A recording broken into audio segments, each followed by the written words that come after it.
Assalamualaikum warahmatullahi wabarakatuh.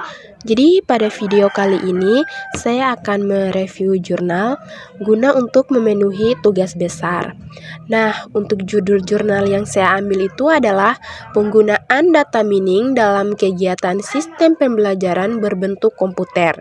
Jadi, jurnal ini ditulis oleh Diki Firdaus, afiliasi dari Program Studi Informatika, Fakultas Ilmu Komputer Universitas Mercu Buana, Jakarta. Bentuk jurnal ini adalah jurnal format volume 6 nomor 2 tahun 2017 dengan ISSN 2089 sampai dengan 5615.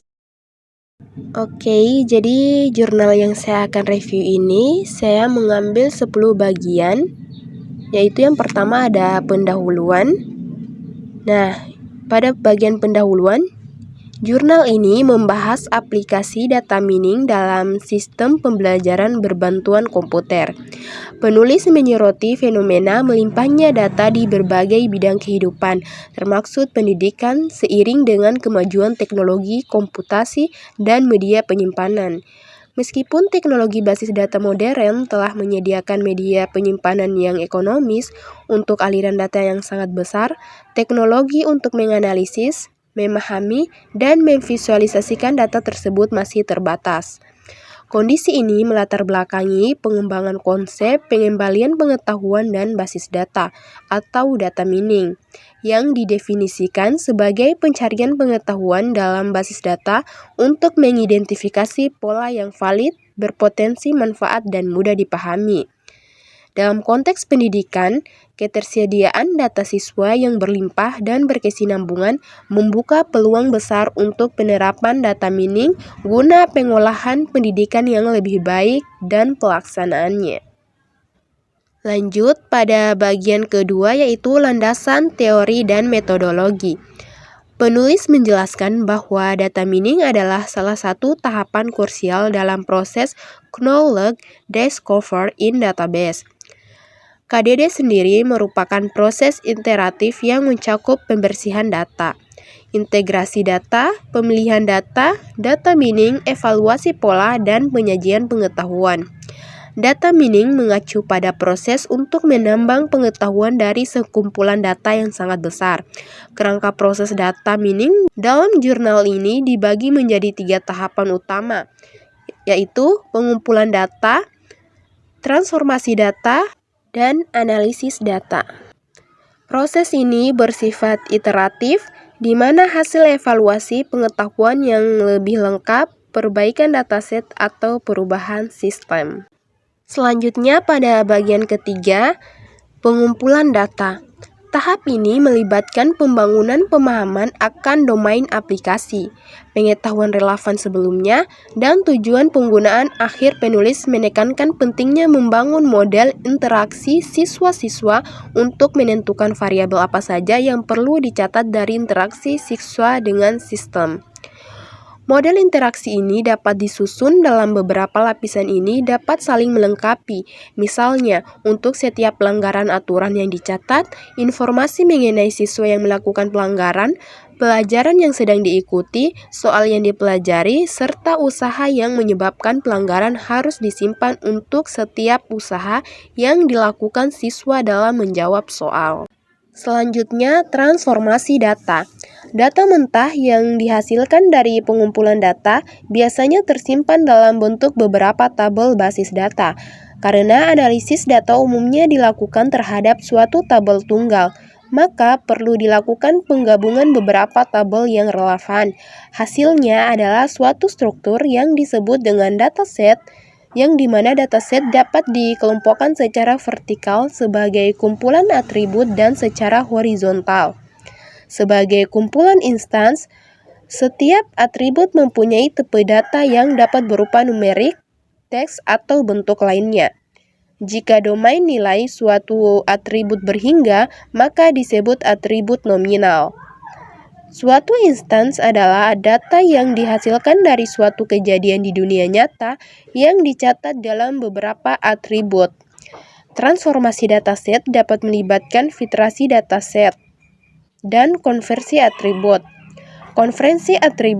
khususnya mengubah atribut bernilai kontinu menjadi nominal, karena beberapa metode analisis machine learning tidak berfungsi dengan nilai kontinu.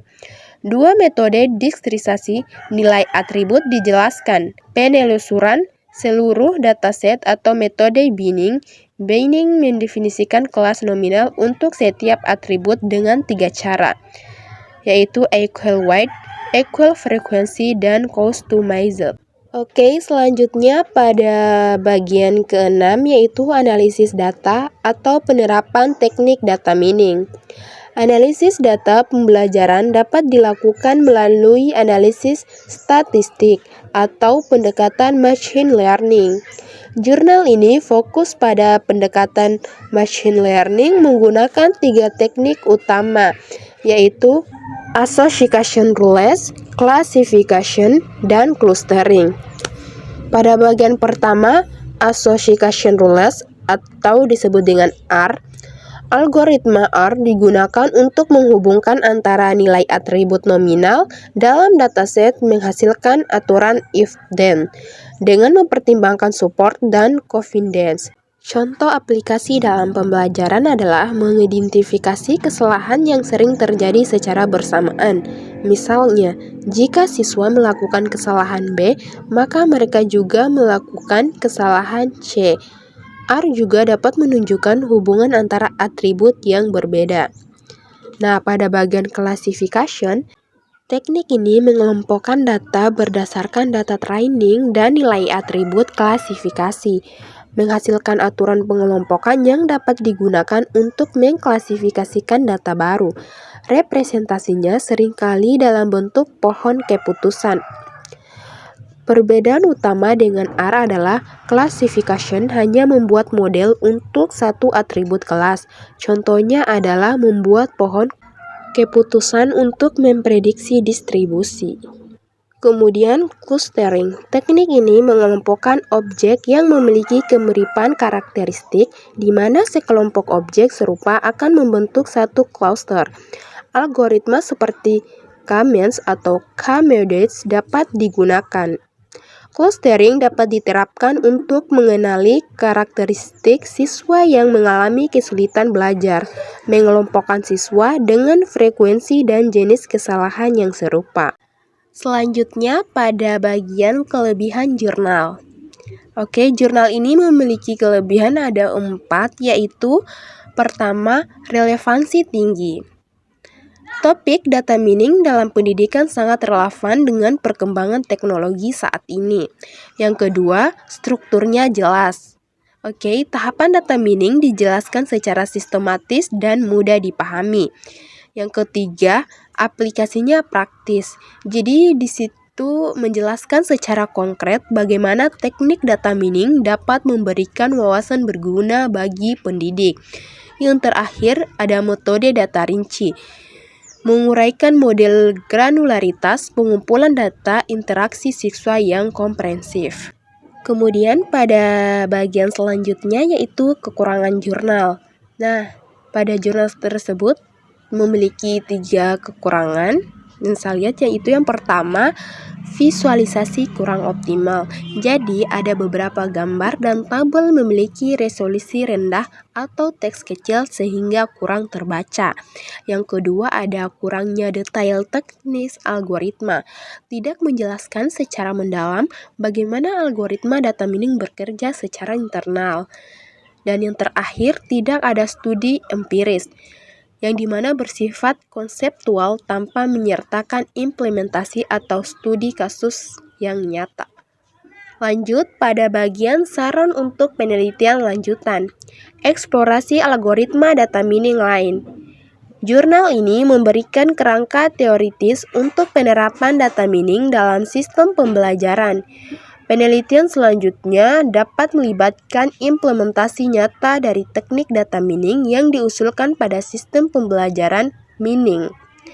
yang pada sistem pembelajaran berbantuan komputer yang ada diikuti dengan evaluasi ekstensif tentang dampak pengetahuan yang ditemukan terhadap peningkatan pengajaran dan pembelajaran. Kemudian personalisasi pembelajaran berdasarkan hasil data mining. Pengetahuan yang diperoleh dari data mining dapat digunakan untuk memberikan umpan balik proaktif kepada siswa dan pembantu guru memahami cara belajar siswa. Penelitian lebih lanjut dapat mengeksplorasi bagaimana pengetahuan ini dapat digunakan untuk mempersonalisasi pengetahuan, pengalaman belajar siswa, seperti merekomendasikan materi pembelajaran yang disesuaikan. Oke, kemudian pada bagian akhir yaitu kesimpulan dari jurnal ini. Jurnal ini adalah kontribusi yang baik dalam bidang aplikasi data mining untuk pendidikan. Meskipun bersifat konseptual, ia berhasil memberikan gambaran yang jelas dan terstruktur tentang potensi data mining dalam meningkatkan SBPK. Rekomendasi untuk penelitian selanjutnya adalah melakukan studi implementasi nyata untuk memvalidasi konsep yang disajikan. Oke, itulah hasil review jurnal yang saya telah paparkan. Sekian dan terima kasih. Wassalamualaikum warahmatullahi wabarakatuh.